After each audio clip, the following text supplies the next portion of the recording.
So, SweetAnita, bless her soul, created a video where she explained the times where she dated a simp. Except perhaps I am missing something, because according to her stories, she did in fact not date a simp, and she was just kind of surrounded by desperate, lonely men that wanted to date her. Okay, I just spoiled the entire video, but I noticed that this whole simp thing has really blown itself out of proportion. I see people use the word simp to describe any sort of male behavior that is ascribed to simply trying to court a woman, and that's just not what simping is. It's just not. Simp has just been overused and to this point here. In fact, her stories do not denote any degree of simpery at all. You guys will see as we go through the video. Of course, I can't go through her entire video. It's like 20 minutes long, and this video itself as an analysis is going to be long, so I'm going to be focusing on certain details and certain things that she says. But as always, I encourage you guys to watch the full video by yourselves so you guys can see what I cut out and what just isn't necessary for this analysis, right? So, SweetAnita, bless her soul, is a Twitch streamer that has Tourette's. She's actually pretty funny, and she's really sweet, but here, she's wrong. So, I want the criticisms here are, of course, just going to be on how she's wrong in her analysis of simping, and what's also going to be important here is I'm going to be highlighting something really important about the relationship between desperate, lonely men and women, and how it does not exist in a vacuum. You guys are going to see what I mean, because it is a huge confirmation of a lot of things that I have said about the friend zone and about male entitlement. Again, you guys will see I'm going to highlight it all here, and that's why we're going to need to make this video, because I think it's really important to focus in and use words correctly in order to solve problems efficiently, because the things a simp needs to no longer be a simp is not the same thing these guys Anita describes needs to be in order to really come into themselves and not clamor for the attention of the only girl in their friend group. You guys will see. So first, we're going to start with the definition of what a simp is. We're going to see what Anita says a simp is, and then we're going to get into her stories and break them all down.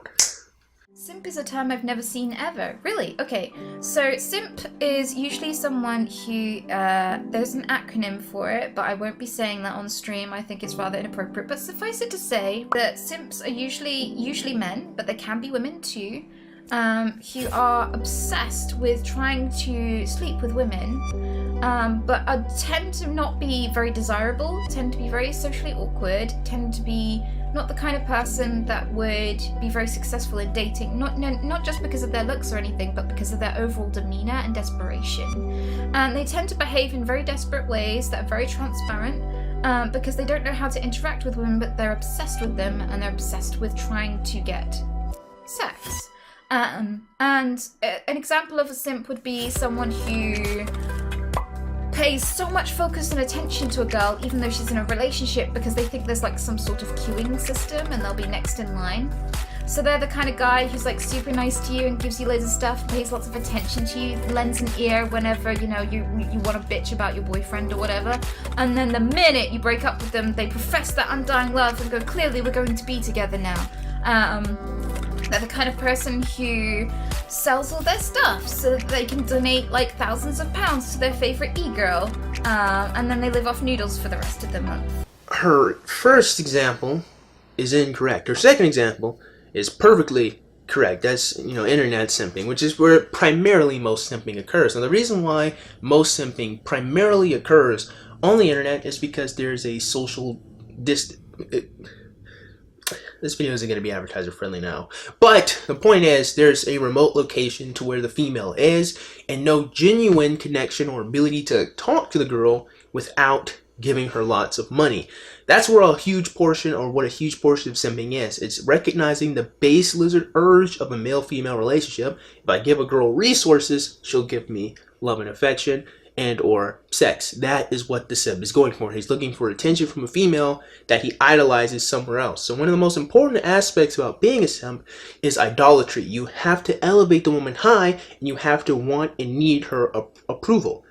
Trying to date a girl being caught in the friend zone. Because this is closer, what she's describing is closer to being in the friend zone and wanting to date the woman the whole entire time she had a boyfriend is not simping behavior. Now, there is no real correct word to describe this type of stuff. The closest word we've got is nice guy TM, which is dumb as hell, but it's the closest thing we have to describe this type of behavior from men, but there's no real word for it. And simping most certainly is not that word, because you cannot conflate someone that has a real, genuine relationship with someone, a friendship being that relationship, to someone idolizing a woman and elevating her up higher than his position. Now, is it possible that this guy who's waiting to date a girl could be idolizing her? 100%. It is possible, but trying to actually date the woman is not simping. Simping has to be someone idolizing a girl and giving too many resources and giving her resources in order to get some reaction back to her. That is the core tenet of being a simp. Now, again, why do we need different definitions and understandings? Because someone waiting to date a girl needs to understand that the woman is never attracted to him. A simp needs to understand that the woman never cares about him and never will. He is a pig, he's a bank account, he's an extra wallet for her. You need two different things to understand to break away from this toxic relationship that you have to women. If you're stuck in the friend zone, you can't sit around and wait. Women normally do not build an attraction towards you. And for the simp, women normally don't care about you, especially if she never met you, and only if you're giving her money. She just looks at you as a sugar daddy. Not even just a sugar daddy, but like a sugar son, I get. No, that doesn't work. She looks at you as a wallet, as just some means to get resources. Again, I don't think there's a correct noun for that, but that's the point, and that's why those two definitions need to be separate, because the solutions are different. So, Nita, go ahead and continue. They're the kind of person who will go on a date and instead of looking for social cues that she's interested and take things step by step, they're so profoundly desperate for love and attention and so profoundly desperate to get inside somebody that they'll just go, I love you, like straight off the bat. They'll be like, so, what you gonna order? And they're like, I love you, and I want to spend the rest of my life with you. Please marry me. Please take me. I love you. Oh my god, please, I love you. Please, where are you going? Come back. I love you. Now, again, that's not really simping, but the qualities or the type of person that might become a simp would most certainly be someone incredibly desperate and someone incredibly lonely and has no real experience or understanding of how to court women. So what's primarily being described here is a young man that has no ability or has no understanding or experience with trying to date women and pick up signs from women, because the only way you could even learn to recognize you have to do that is to be put in that situation with women or have someone else tell you. You're not going to figure it out if no one ever tells you. You're not going to figure it out if you don't talk to lots of women.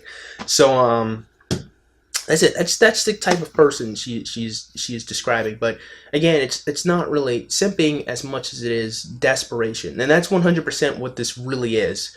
Large amounts of desperation from strange, awkward men, and you guys will see as the video goes on what I mean when I say strange. Okay, because I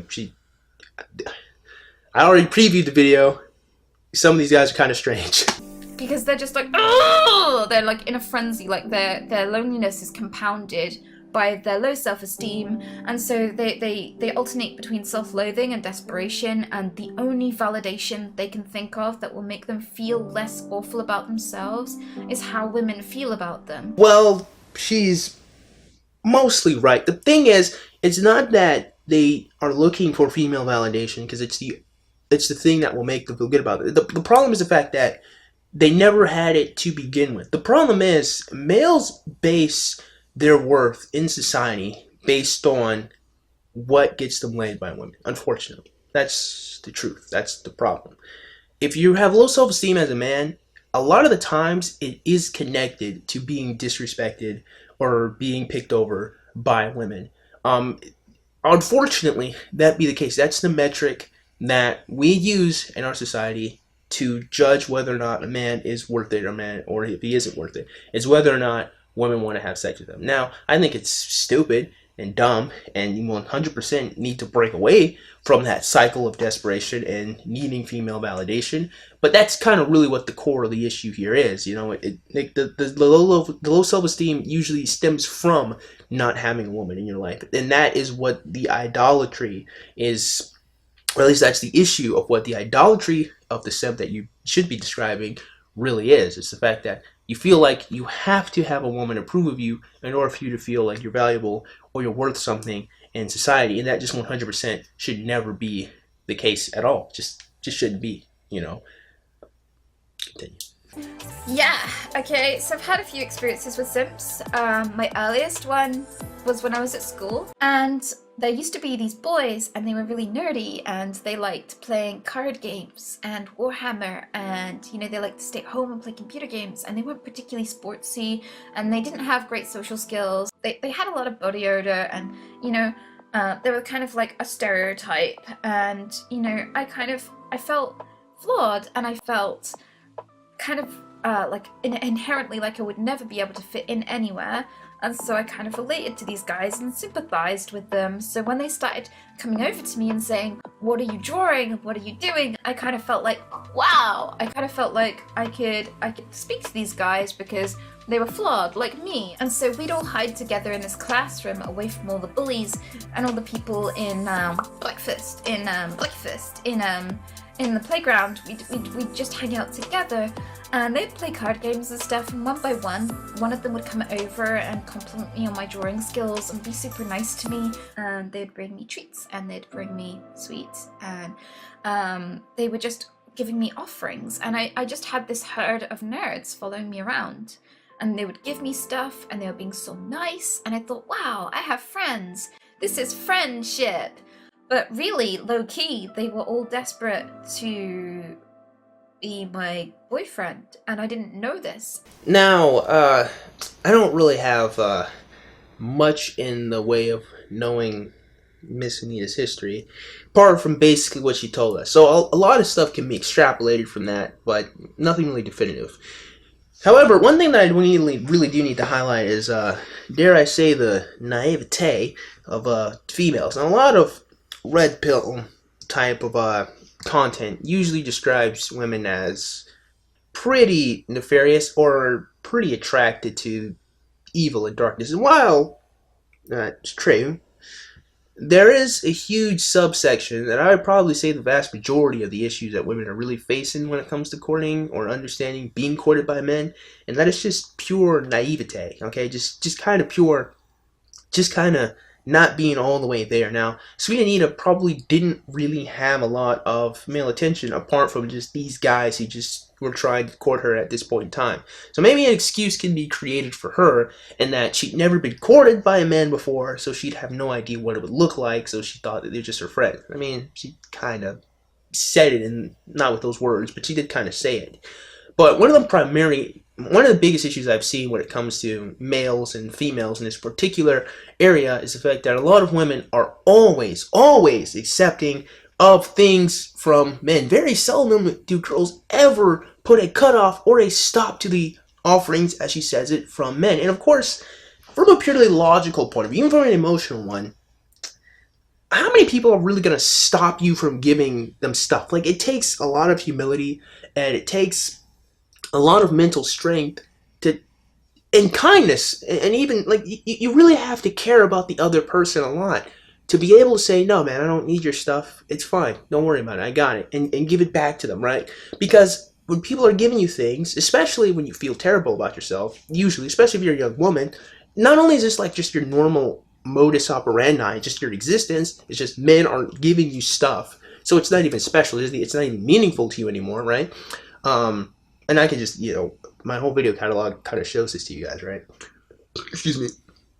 But you never have any experience of being courted by a man. You can never really tell what exactly these guys are doing. And this is why it came to like a shock to her, right?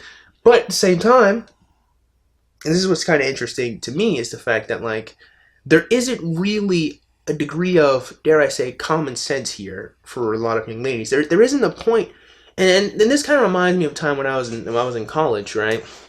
And I made a video about this like years ago, actually.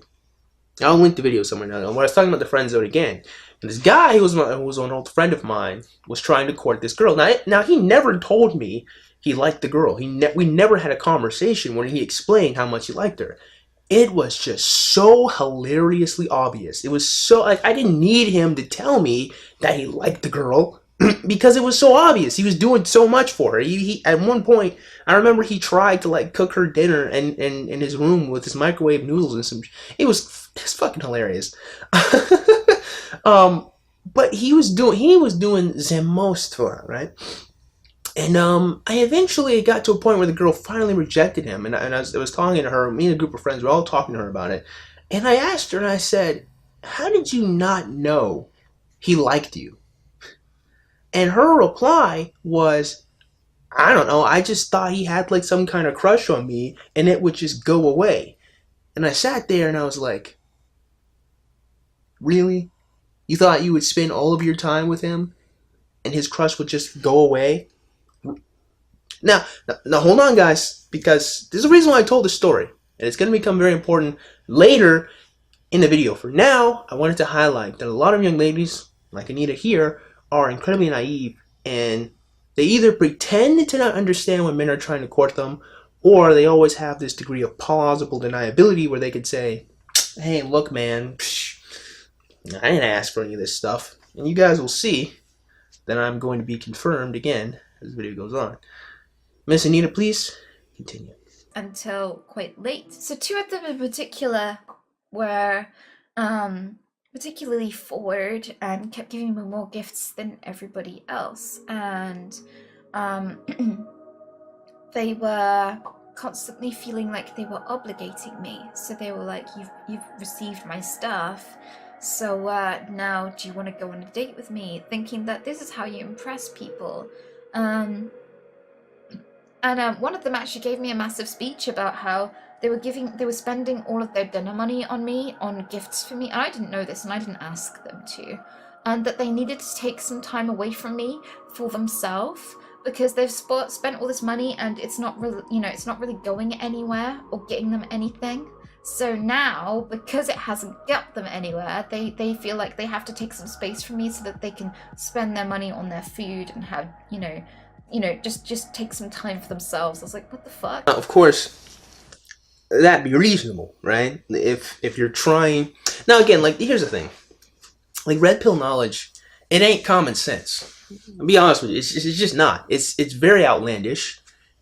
And honestly, no matter how you slice it, it just sounds ridiculous, right? It really does. Like, if you're in the manosphere, you gotta admit that being red pill just sounds friggin' outlandish. It just sounds like it's just topsy-turvy clown world, right? That the people who are the most aggressive, most nastiest, the people who are the most mistrusting, the people who bounce around between multiple different women, who are just uncaring, they're the ones who have the most success with females, right? These dark triad type of traits are the ones that women want the most. It sounds stupid. It sounds goofy, right? So, of course, I mean, to us, we're all like, yeah, like, obviously, being nice to a woman in this particular sort of way will get you nothing. Why? Because you got to be attracted to her from the beginning. Now, if she was attracted to these guys, 100%, she'd be 100% fine with all this stuff. There'd be no problem here, right? Because she would then would want them to have that favor for her. But because she's not attracted to them, and I guess this is, a little bit of that black pill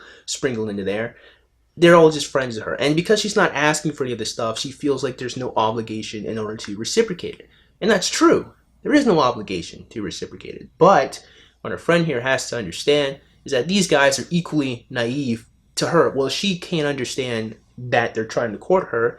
They can't understand that they failed. They failed the fucking charisma check, okay? That's what they did. Roll a d20 charisma check. Didn't work.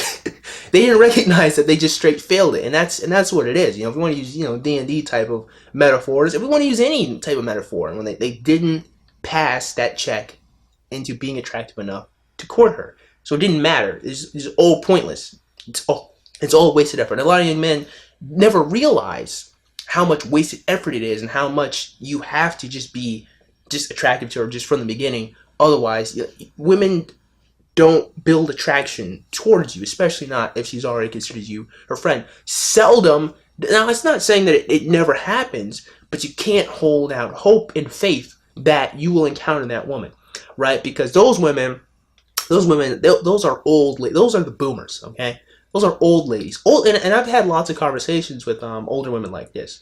Like older, and it's really weird. Like older women can be courted, like legitimately courted. And by courted, I mean convinced and changed by good faith from a man to date them. They can be. Women my age.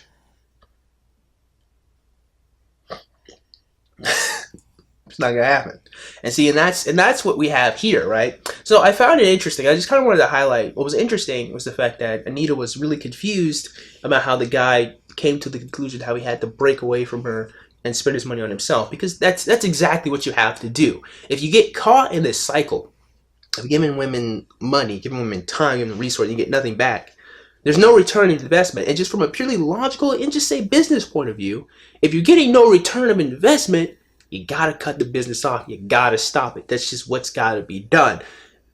Just how it be. You know what I mean? Now, of course, from her point of view, she's like, well, this is my friend. Like, why you can't just leave. You can't just stop being my friend because I want to date. Like, that's how women feel. They do feel very, dare I would say, entitled to males' time and attention if they are considered to be friends. What the women don't recognize is that there's no way to get over a girl if you're invested in her emotionally and you like her, you want to date her, by constantly spending time with her. And so a lot of women aren't picking up and aren't getting that. And I just kind of wanted to highlight that. Again, Anita, 100% is still caught in that naivete of the female mind.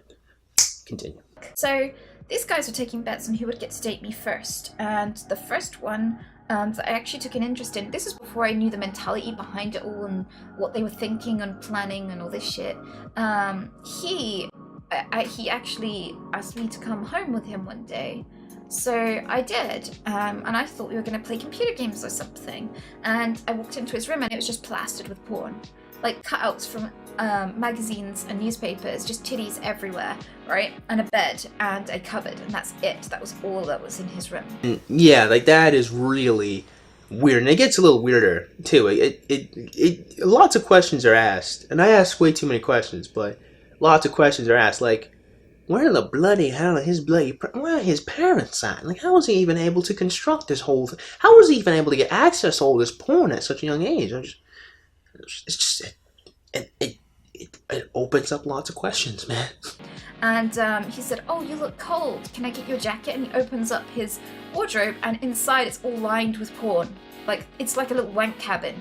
Like, it's so weird. Like, why is the inside, like, you've got porn visible from every angle possible. There is no way you could look with, you know, if you have a 360 kind of stimulus going on, why do you need it inside your cupboard? But anyway, so he pulls out this jacket, and then he sits on the bed and he pats the bed. Like, he gets under the covers and he pats the space next to him, and I'm just like,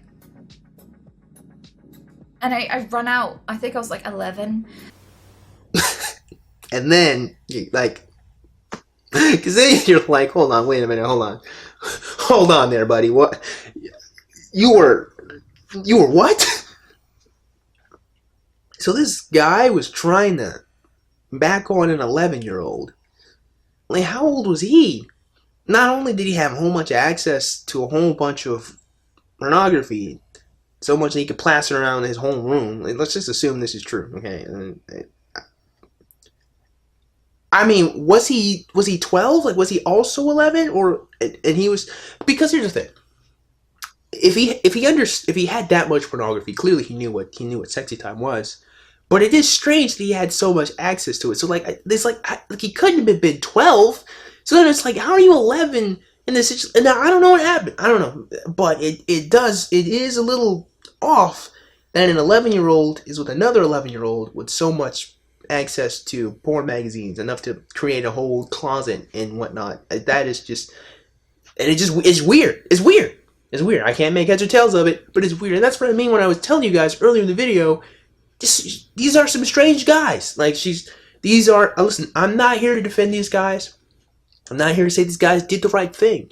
What I am saying is these guys are ignorant, and what I am saying is that she's ignorant. And what I'm saying is a lot of people are very naive about the male-female dynamic and courting each other, and how it just ain't it in 2020. It just ain't. It's just not it, Chief. You know what I mean? That's what the point of this video here is. So I'm not here to say that this guy should have 100% been with 11-year-old Anita. Not at all. That is just peculiar. I just don't understand that one, and frankly, I think we should move on because that's a bit off. And I ran out of the room and I never looked back. He kept pestering me like, are we still boyfriend and girlfriend? Are we still dating? Hello? Please respond. Always trying to pester me at school and stuff, and I was just like, oh. Breakfast. Yeah, there's so much more to this story that I probably shouldn't include, because in the end he got a bit too much, and he ended up getting very severely hurt as a result. I'm not going to advocate for that. Let's just say self-defense is a thing. Okay, so based on that little detail, she was dating this guy, and if they were at school, we can confirm that they are in somewhat the same age bracket. So he had to have been 11 or 12 himself. So, excuse me, having such access to pornography does explain how he knew that he could, do the sideways happy dance with her. That's how he knew. But again, that is a lot strange. But we do have confirmation that she was dating him. So, but what we can't do is call that guy a simp. He's not simping. If he brought her to his house, if they had an established relationship with each other, if he thought he could, do the nasty, even though they're like 11, he's not simping. He's not idolizing a girl. He's not giving her a bunch of resources that are unrequited. She was dating him. So, in fact, it's kind of ipso facto, almost, not entirely, but it's almost impossible to simp for a girl you're dating. It is possible to idealize your girlfriend. It is possible to put her and elevate her up. But the truth of the matter is, if she is your girlfriend, she is reciprocating a lot. Usually. Now, again, it's not always the case, but usually it's not really simping. And this guy here, there really is no indication in her story that he's simping, and especially not as like an 11-year-old. He seemed to be like really sexed out, and his parents seemed to be really negligent just based on this whole able to get so much access to porn. When he's not simping. Like, this isn't simping, and I just wanted to highlight that this is just a peculiar 11-year-old. This isn't a guy who is idolizing Anita. It's just not what's going on here. So there was a guy that I lived with for a while, and he had very low self-esteem. He was very isolated, and he didn't really have a lot of confidence in himself, and he felt very flawed and very worthless. And he would constantly be nice to me all the time, and I ignored so many warning signs. I think like he was like one of the biggest examples of all the tick boxes. So I had a partner when I first started talking to him, and he was a bit of a white knight, like really severely a white knight. Like, he spent most of his day arguing with people on Facebook in defense of women. And I'm all for dudes supporting women and their rights and all that sort of stuff, but this dude was very clearly doing it for all the approval it got him. Because there were so many women who'd pat him on the back and be like, oh my god, yes! And it's so good to see a person with a penis saying it! And he was just like, finally, female attention. I saw him on Facebook, and I befriended him for other reasons, but I clocked that behavior early on. And that wasn't why I engaged with him. But the thing is, before you judge me for being friends with him despite seeing that, I kind of see that most people have flaws. I don't see it as a reason not to be friends with people. I just see it as the thing you have to navigate in order to be a good friend. So basically, she friend-zoned him. This isn't simping. She friend-zoned him. She straight up said, I didn't make it up. Like, she straight up said it, So again, some people will conflate being friend-zoned with being simped, but again, it's not the same thing, because again, when you're a girl's friend, there is an established relationship between you two, right? And watch, you're gonna see something. You're gonna see something that really comes up. It's gonna be really important, and I'm gonna highlight it. In fact, let's just keep watching. You guys will see it come up, right? And he came to visit for like 2 days. And then went back up to his place up country. He was like really like, wow, I had so much fun, guys. That was amazing. And I was really glad that it came off the way it did. And then a few weeks later, I decided to break up with my boyfriend at the time. I'd been with him for about 6 years, but he was getting a bit too much. And that was nothing to do with that guy visiting. But the guy assumed immediately that that it must have been because he visited and he impressed me so much, and it must have been because of him. And so he sent me this really, really long-winded kind of like, I'm in love with you message. And I was just like, oh no. And I was stressed and my heart was pounding because like he was one of my few friends. And he still assumed that like there was this queuing system and, you know, he was next in line. And because we talk a lot, he obviously is the next person in line sort of thing. And it was just, So that happened. And I gave him a really delicate letdown. That was just like, I'm demisexual, I tend to take a long time to connect with people, I just don't feel like we've connected in that way at all, I'm really sorry, I hope that you'll still be my friend after that. And he was like, yeah, that's totally fine. You guys saw what she did there, right? You guys probably missed it. Let me tell you guys something about the friend zone. Friend zone is a two-way street. A lot of ladies, they pretend. Or they are so naive that they do not understand, my friends, that they do this. But what Miss Anita did here was she gave him hope. And in the immortal words of Bane, say, lots of people, especially like, you know, in the red pill manosphere, you know, pick a darn, they love to always put every bit of problems or issues you deal with a woman is your fault as a male. You didn't maintain a frame or whatever bullshit. You're not dominant enough. You're beta. You're not alpha. You know, all that nonsense. And they just love to jerk any degree of responsibility for women. And I'm not from that school of thought. The problem Anita did here was she gave him hope. And this is what is the core of the friend zone. The core of the friend zone is hope. The core of trying to court a woman, of trying to change a woman's mind, is she always, well, whether she means to or not, gives you some idea that it's possible. And the reason why lots of women do this is because they don't want to lose the friendship that they have established or the resources that they can obtain. It can also be nefarious. Some women are nefarious in this way. It is important to know. I don't think Anita is that woman, but it's possible. You have to say it. Or they don't want to be mean. They don't want to take responsibility for hurting someone else's feelings. But the truth of the matter is, you know, when they say they don't really want to be mean, it still kind of harkens back to the previous thing.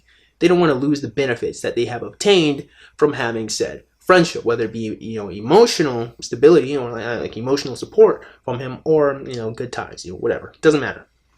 So when Anita says she let him down really easily, what she did not do was tell him it was impossible. She did not just straight up tell him, I am not attracted to you. And what women should be doing when they encounter guys like this is hit them with that fresh Hitan Mitsurugi Bato Jutsu, okay? Just straight slashes. I'm talking about what women should do in this type of situation is hit him with that fresh wind scar. That fresh wind scar. You know what I mean? Just straight spirit gun his heart. Because as long as there's hope, if this guy thinks that there's hope, if there's some friendship, what men to think here is that because we're friends, and I like you because you're my friend, usually the whole core of it all is, you know, it's not just the girl's pretty, it's that we have a relationship. And because it's the only female relationship that they have, they put all their eggs in that one basket, right? That's just number one. But number two, they always stay there because they always think that there's some avenue they can work or some way they can work in order to get where they need to go. The truth of the matter is, in order to break away, this is for the ladies here, if you have to start putting your bloody foot down and say, listen, dude, I'm not attracted to you. I don't like you. I'll never like you. We will never date each other. We will never be a thing. Now, of course, girls will always say, well, that's just me. Well, do you think that keeping him around while he constantly gives you resources and gives you a bunch of stuff is nice?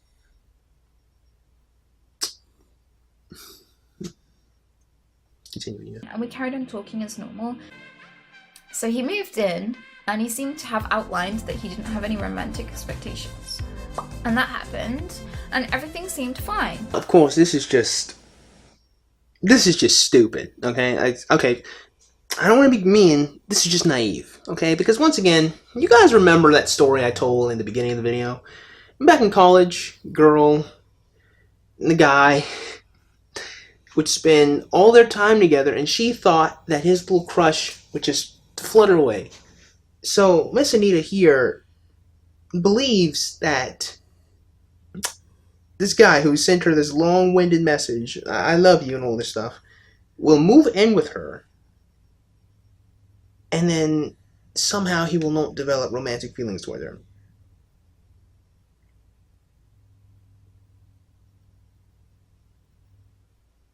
But then sometimes I'd come home and there was alcohol and chocolates on my bed in my room out of nowhere. I was like, at first I was like, aw, that's really sweet. And then sometimes my rabbits would be cleaned out. I'd come back from volunteering all day and all night. I'd have 1 hour before I had to go back out there again, and I need to brush my teeth, I need to have a shower, I need to groom, I need to pack my food, I need to clean the rabbits, I need to sort out the stick insects, and then I need to get back out again. And basically that kept happening, and it was really awkward and a lot of pressure. The reason why it was awkward and pressure and not actually really lovely was because I started to detect there was like romantic interest behind it. Oh, really? It took you a little bit of time to detect that. It wasn't that long ass letter he originally sent you before. It took a while. I mean, come on. It's like, come on, you know? Like, on the one hand, like I said earlier, like in the last video I made about this topic, about male entitlement, I'm just like, how can you not know? You know what I mean? Like, sometimes it's like, how can you not know, man?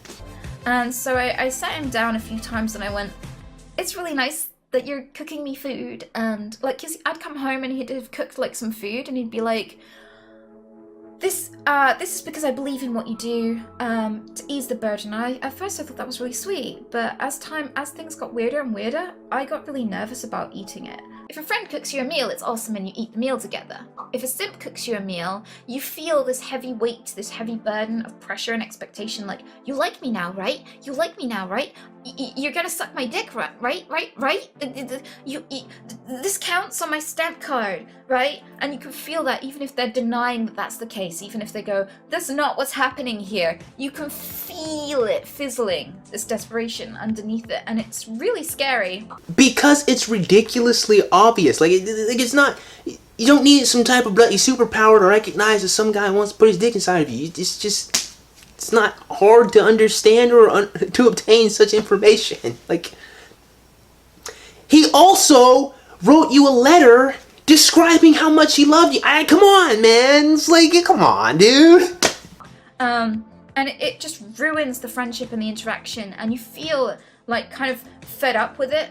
And you feel like a terrible person for being fed up with it. Like, there's this kind of like, you're being nice to me and I so want to be nice back, but because of the context of this situation, I just feel exasperated. And you feel guilty for just being like, ugh. He was overly generous, and I sat him down and was like, could you stop? Because this feels like it's with intentions and I don't want to indulge them. And he was like, yeah, okay, I can stop. I'm sorry I made you uncomfortable. It's not with intentions, don't worry. And I was like, cool. But he didn't stop. And so I stopped eating the food he made and things like that.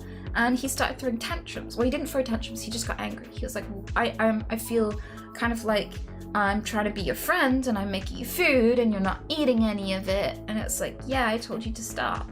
And he's like, oh yeah, my bad, sorry. And then he'd keep doing it. Yeah, I can't say I'm at all surprised by that, but of course, again, my friend, you'll notice, what our friend Anita here does not do, she just does not take out her Excalibur and just straight obliterate his feelings, okay? Because that's what you gotta do. But because she's sweet and she wants to be nice and she doesn't want to ruin the friendship, she doesn't do that. And of course, what this does, my friends, is for any individual who is ignorant, who doesn't understand, he's actually operating on the frame of reference that she's demisexual, which means that his looks probably aren't a factor. It's probably that's not even an important thing. The only thing that's important is that courtship, is that time invested, right? You know, there's just a little bit of a misunderstanding about people who are demisexual. I honestly think that it's kind of bullshit. If you want me to talk about why I think it's kind of bullshit, I'll make a whole video about that some other time. But excuse me. he's working on he's working on the idea that because she's demisexual, if I work enough, if I try hard enough, I can convince her, I can build that relationship, and then I will get a return for my investment. That's what he is caught on. Now, you could say he's a little bit of a sunken cost kind of fallacy, but you have to understand this does not exist in a vacuum. Because, once again, Anita is not rejecting him as harshly as she needs to do.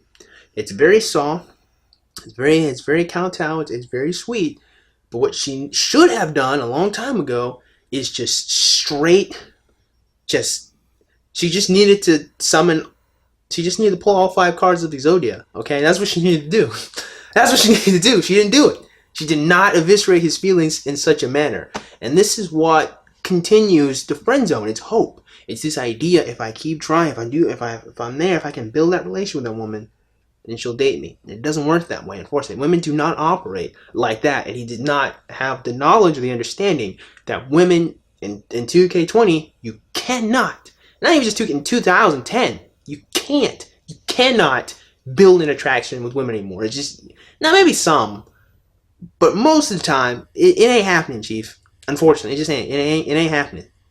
And then I started going to parties with my friends who volunteered, and I was like, yay, social life, and I was really happy, and I'd come home buzzing, like, oh my god, I'm making friends, I'm doing the thing. And he would he'd send me angry messages like, once again you've left me in the dust and the dirt. And I'll be like, what? And it's like, well, you're getting off to gallivant and these parties while I'm at home alone. And I was like, what? And he was like, I had this understanding that if I moved in with you, that you would introduce me to all of your friends and tell them that I was awesome and fluff me up and tell them that I was amazing, and I'd be able to waltz in and they'd be like, hey, it's you, and they'd all like me and I'd have friends. And I was like, you never told me that, and that's kind of a weird thing to expect from a roommate. And also, I did tell you that I was barely ever gonna see you, that we were probably gonna say hello in the morning when we head off to work, and that was about it. Like, where did all this come from? And so he started making demands he wanted to be a part of my business and help me with my business. He wanted to come out volunteering with me, and he got upset if I didn't invite him to everything I did socially. And I didn't invite him to do anything socially. In fact, I asked him specifically to stay away from my social life because he was acting so strangely. He was very obsessive. If I went out late at night, it didn't matter whether he had work the next day, he'd stay awake vigilantly waiting for me to come home, just to know that I came home safe. And it's like, I'm an adult woman, I'm cool, you're not responsible for my safety or welfare, what I get up to is nothing to do with you, and I feel a bit odd with you needing to know when I leave the house and when I'm home, seeing as you are just someone that is a roommate. And So now, perhaps you guys have noticed the shift as well as I have, right? Because something happened where she stopped considering this guy to be her friend, and he's just a roommate. But in his mind, he didn't operate like that. He was on the understanding that they were friends to some degree, to some capacity. And I'm gonna have to accept the fact that be the case, because that is how she started the story. Now, another thing a lot of ladies do, you'll notice this is something that women do. It's really funny. Like, in their mind, they'll break up with you, right? Now, obviously, this is a friendship. They're not dating. So in her mind, they stop being friends, right? But she never says, "Hey, we're not friends anymore." You know what I mean? And girls and women will break up with you like 6 months before she actually dumps you. Like, in her mind, she's like, "We're not together anymore. We're not a thing anymore." And you'll see how consistent this is, right? In female psychology, right? Because you'll hear story after story from men how the ladies are with just stopped having sex with them, and then all of a sudden it's like, oh, there's some other guy in her life. Now this is like called monkey branching. Again, I'm sure people familiar with red pill ideology, they understand. You know, women, they don't normally leave the coop unless they have another nest built off somewhere to go into, right? It's not always the case. You gotta understand that, but it does happen with a lot of females. A lot of women, they will divorce you in their mind. They'll break up with you in their mind. In their mind, the emotional connection is severed. It's done. There's nothing else left there. And we've noticed the transition between Anita. Anita originally brought this guy in as her friend. That's how she framed the story. But over time, she cuts it off. They're not friends anymore. But she doesn't tell him, at least there's no indication that she tells him, they're not friends anymore. So his expectations do look strange if you look at it from a frame of reference that he's just a roommate.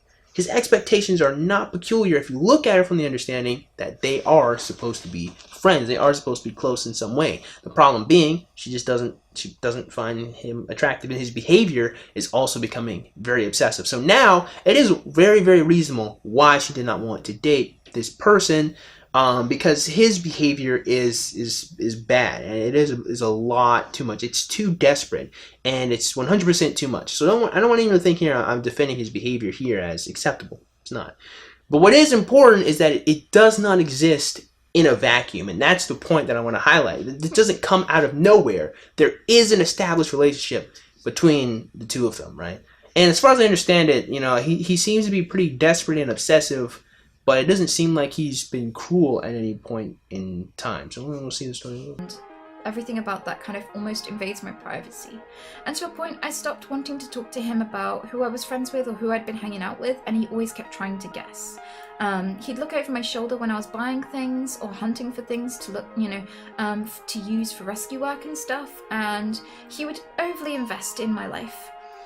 He was the one who, when I borrowed his laptop to transfer some files, I looked in the recycling folder because I accidentally deleted the files, and I opened the first folder I found, thinking it would be my folder, and it turned out to be a folder called Motivation, and it was loads of pictures of me with my ex cropped out of the photo. Nigga, you know damn well you're gonna accidentally find that. Did you name your folder also Motivation? Like, come on, that wasn't no accident. You didn't accidentally slip and fall into that trap. Come on. But here's another thing that's also important. Notice she's borrowing his stuff. This guy's not her friend. He's just a roommate. She's borrowing his stuff. You notice she says she stopped talking to him about her friends, which means prior to she was. So again, this stuff isn't happening in a vacuum. I think it was 100% important here. This stuff is not. This is not just some random strange guy on the internet. This is a friend that she is living with, or she established was her friend over time. She didn't want to be his friend anymore because he tried too hard to date her. That's what was happening here, right? That he'd taken from my social media. He wasn't a narcissist. In fact, he had quite low self-esteem. He was just really trying to connect and kind of bungling it. And I had a lot of sympathy and I had a lot of patience with it because I knew what it was to not quite be able to read the room. And I knew what it was to really, really want a connection. And I knew he was really demanding, but he just didn't understand. And so I sat down with him and I said, I'm really afraid to upset the balance because I need to share rent with somebody and you're one of the few people that I would dare to invite into my home. And you see, brothers, there it is. You'll notice that the reason why she put up with all this stuff is because, she needed him. She placated him to some degree. And that's kind of the whole crux of this whole presentation. Guys, I'm not knocking her for trying to placate him because she did need him to live in the space they were in, but we can't pretend that she wasn't doing that. And we can't pretend. Now, of course, she's not adding those details in there, but I see through the lies of the Jedi. I know this stuff doesn't exist in a vacuum, and even then, she's letting the details slide in and out here and there. With this one right here, with what she's saying again, right here, when she says, "You're the only type of person I would dare, let into my space and live with," she is trying to make him feel special to some degree. She is trying to make him feel like she needs him. And that, again, my brothers, that's the hope. That is the hope. And she's giving him hope. Now, I don't know if she's doing this just out of pure naivete. She's just being naive here. She just doesn't recognize it, or she didn't recognize it at the time. But what a lot of ladies are not understanding is that the more they pump in hope into young men's hearts, the more they're going to keep trying until you hit them up with that fresh No, I'm not doing that. I'm not doing that one. That one takes too much effort. But until you just straight destroy his feelings, he's going to keep trying, unfortunately. You have to do it. You have to not be passive and say, look, man, I don't like you. I'll never like you. There will be never a moment in time in this timeline where I'll ever want you. You have to be like that. And if women aren't going to be that simple and direct, then, look, man, I ain't got nothing else to say. Like, you just have to deal with what you deal with, man. Like, you be that way sometimes. If you're going to placate people and use them and take their resources and use them to have an easier life, then you can't be mad when they get mad. Like, how does that work? So I kind of want to make this work, but at the same time, you're making demands to be a part of everything in my life. And he was like, I just want to prove myself to you because you turned me down, but I feel like we can change it around and we can be together if you could just see that I'm an awesome guy, and I can't do that unless you let me hang out with you. And so like I was like, well, no, you don't understand. You can't just make someone like you. A year after I turned him down and gone through this in circles over and over again, I said to him, you've been acting very strangely this past year towards me, and we've kind of battled with that a bit, but I'm thinking about trying to date. I think I've moved on since my ex, and I think I'm ready to find someone new. Why the bloody hell did she say that to him? Why? Why did she say that to him? I don't understand. Why? No, I do understand. Again, she did not take her reverse blade sword. She did not charge up her spirit energy into the tip of her finger. She did not pull out her Tetsaiga and wind scar his feelings. What she keeps trying to do is passively tell him, hey, I don't want you. And she hopes that somehow, if she just passively says it over and over again, he'll get... No, it doesn't work that way. If you're that obtuse, it doesn't work that way. It'll never work that way. You'll never be able to passive your way towards an individual like this. You have to, and it sounds cruel, but I'll tell you else what else is cruel. Using that person and placating their emotional feelings so you can get what you want is also a form of cruelty. You have to tell them, look, man, I don't bloody want you. You got to say it. And I don't understand why white women have such an issue doing that. Black women can do that in a heartbeat. I don't know why white women have such a hard time doing that, but you white ladies need to start, you guys need to tighten up. Shoot.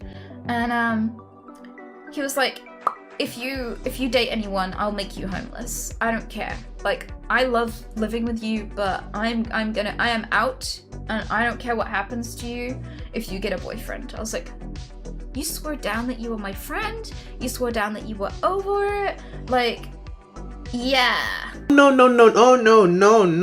Anita. I remember you said that this guy was just a roommate. You can't.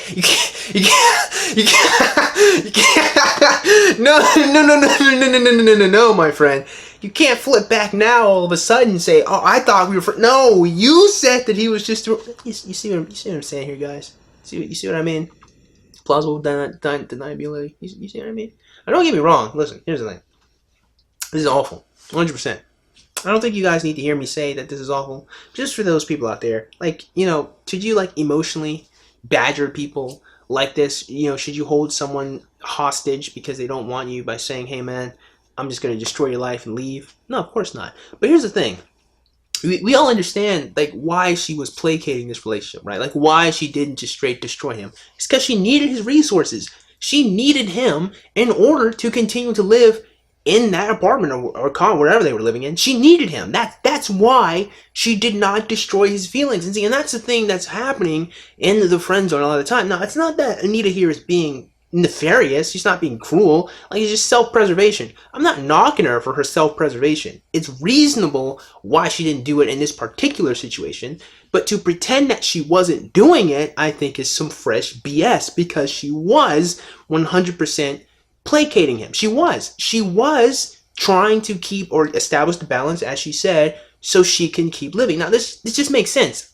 It's not cruel.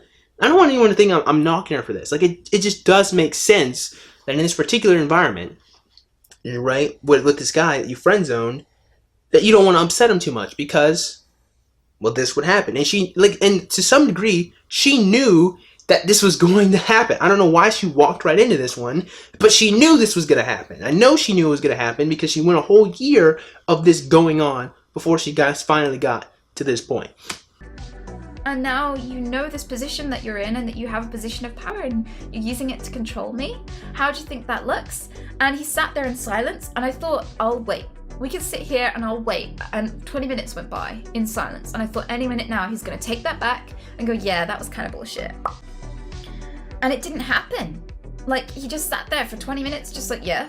And I was like, wait, think it through. You're not this kind of person. And he's like, I just don't want to get used. I just don't want to be used. I don't want to be taken for a chump. And I was like, how would you be used? And he was like, well, I buy you all this stuff and I do all this stuff for you, and then you just shit all over me and date someone else. And I was like, but I didn't ask you to do any of that stuff. So how am I obligated to, how do I owe you singleness? I told you guys. I said it in the previous video about male entitlement. I said it earlier in this video. This is how they operate. This is their trump card. I didn't ask for that. I activate my trap card. I didn't ask for that. That's what they do. That's what they do, of course.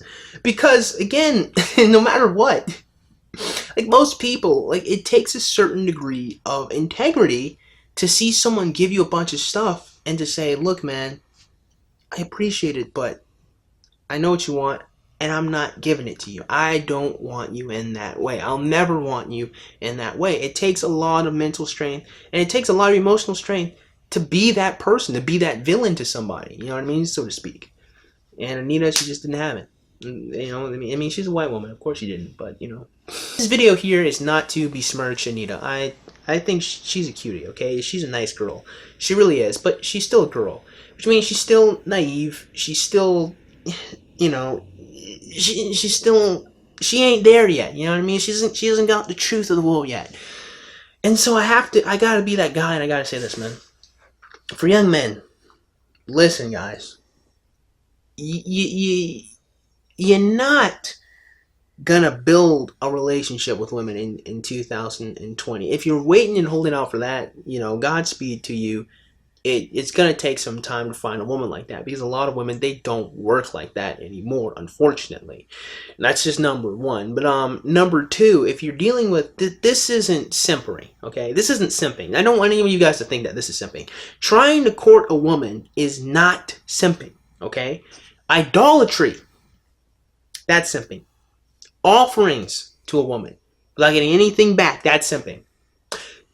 Simping is not having an established relationship with a woman and trying to create a relation or a sexual relation with her. That's not the same thing. Now, the reason why it's important to separate these two things, as I said earlier in the video, is because what we need to stop simping is a de-elevation of a woman. We need to have the simp recognize that women are just people. It don't matter how fat her ass is, how wide her hips are, how beautiful her face is, okay? Or how petite and skinny she is, because some guys like girls who are like that. It doesn't matter how wonderful that woman is. She's only human. She's just a person. She's a normal person. She has flaws. She hurts. She cries. She poops, you know?